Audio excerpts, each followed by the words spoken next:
Welcome to Shakespeare Full Circle, a journey of a circuitous nature into the mind of the Bard of Avon, or as you become more familiar, Uncle Will. I'm your host, Qarie Marshall. A fruitless endeavor, a fool's errand, a lost cause, and, if you are from the Midwest and the East Coast, a snipe hunt. What do all these have in common? A rather foul origin. Waterfoul, that is. I am, of course, talking about a wild goose chase. You may not be surprised to find out that the origin of the phrase attributed to Shakespeare had actually nothing to do with geese at all. It appears in Act 2, Scene 4 of Romeo and Juliet, in an exchange between Romeo and one of my favorite characters in all of Shakespeare, Mercutio. Come between us, good Benvolio, my wits faint. Swits and spurs, or I'll cry a match. Nay, if our wits to it were to run the wild goose chase, I am done. But thou hast more of the wild goose in one of thy wits than I have I am sure, in my whole five. But the term wild goose chase, used here, actually is a reference to a more earthbound animal. Mercutio is actually referring to a type of horse race here that was popular in the late 16th century.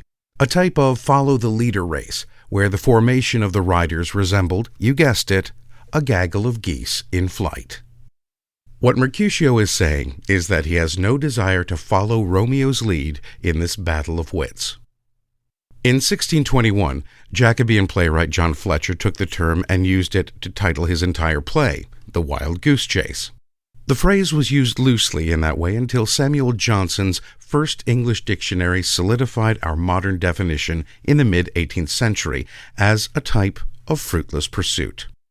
Then in 1851, in his American Notebooks, Nathaniel Hawthorne wrote, "Happiness in this world, when it comes incidentally. Make it the object of pursuit, and it leads us to a wild goose chase and is never attained." Throughout the 20th century, it has been used in literature, television, feature films, and music. Understood, if my nephew is anything to go by, from the age of 5 and up. When I was in high school, one of my favorite books was One Flew Over the Cuckoo's Nest. I remembered asking my teacher at the time about the epigraph of the novel. 3 geese in a flock, one flew east, one flew west, one flew over the cuckoo's nest. I asked him if that referred to McMurphy's quest for freedom being a wild goose chase. He told me that intelligence is valuable, like a precious metal, and that I should brush up on Aesop's fables before the next class. In any case, the phrase has now made its home in the lake of our modern language, understood across all social strata, from Uncle Will in the Elizabethan era and a Victorian super sleuth. Watson, I think you know Mr. Jones of Scotland Yard. I hope a wild goose may not prove to be the end of our chase. To theoretical physicist Michio Kaku talking about the future of humanity in 2019. 50 years later, after this wild goose chase, we now understand that the brain is a pattern-seeking neural network, a learning machine, and it learns... A learning machine, indeed.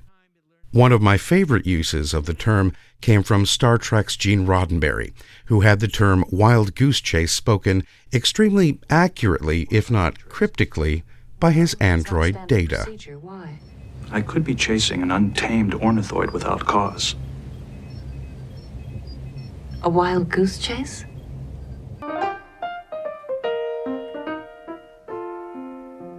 We're off on a wild goose chase. Well, alas and alack, my friends, that's all we have time for. Join us again next time for another circuitous journey into the mind of Uncle William. I'm Qarie Marshall. Farewell until next time.